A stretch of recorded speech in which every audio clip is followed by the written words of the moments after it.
Hey friends, welcome back to a new Power BI video.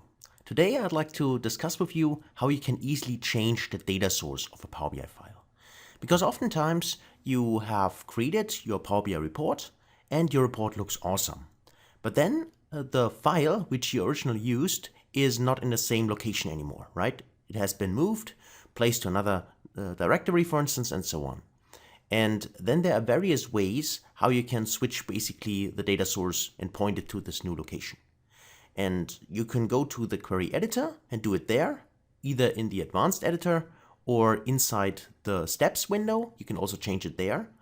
But the problem with these solutions is that depending on how many tables you have imported, it might take some time to do it manually there, right? So an easier way is do it directly inside here, inside the report view. So how does this work? Well, let me just first connect to a Power BI file. That's in my old folder, and I connect to this file. I double click here, and then I specify, in this case, what kind of tables I want, or sheets. So I'm choosing the tables, so I go with these 3 tables here, and then I do not transform it, I simply load it for now. Then we just wait a little bit until the data gets loaded in the model, and then we create a small report. Nothing fancy, just to see that the switching of the data source works later on. Okay, here we go. We got our tables. And now let's say I'm interested in, from the orders, I just take something, for instance, the category here, and then I also use sales here. And by the way, I know it's not best practice to use here automatically summarized column. We should actually create a measure for that.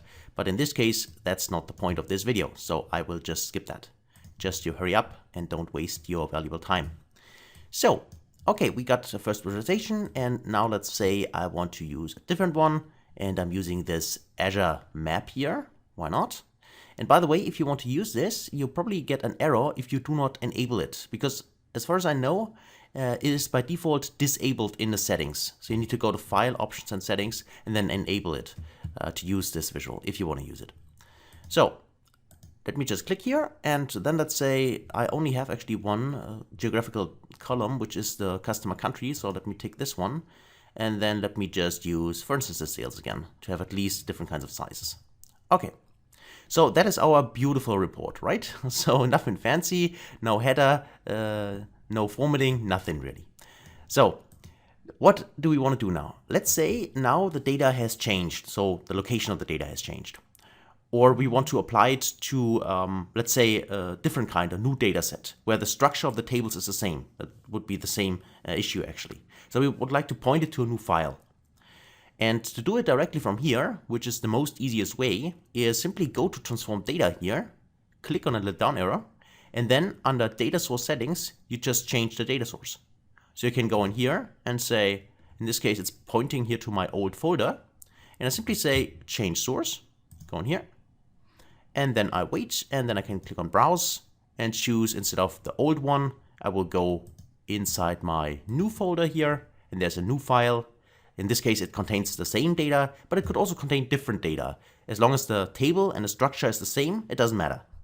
And now I can click on here. I click on Open. All right, open as Excel workbook, that's also fine. I click OK, and then I click on Close. And then you see that you got a little message here.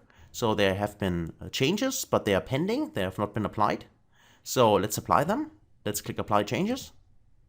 And then we wait, and we see we got exactly the same data here. But now the data is pointing to our new location. And I can easily check this by going to Transform Data, transform on Data Source Settings here, and I see that now it's pointing to my new folder and the new file itself. So that's it basically, how you can easily switch the data sources and point to a new directory. As I said, it could be the same file, but it could also be a different file as long as the structure is the same. If the structure is different, then of course you will get some errors, which you need to handle then, right? But still, I think it's very easy to do here, and it saves you a lot of time instead of doing it manually for each of the tables inside the query editor. So that's it for this video. That's all I have.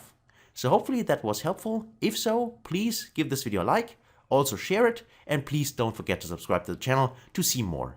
If you got questions, then feel free to ask. Otherwise, take care and see you in the next video. Until then, best guys.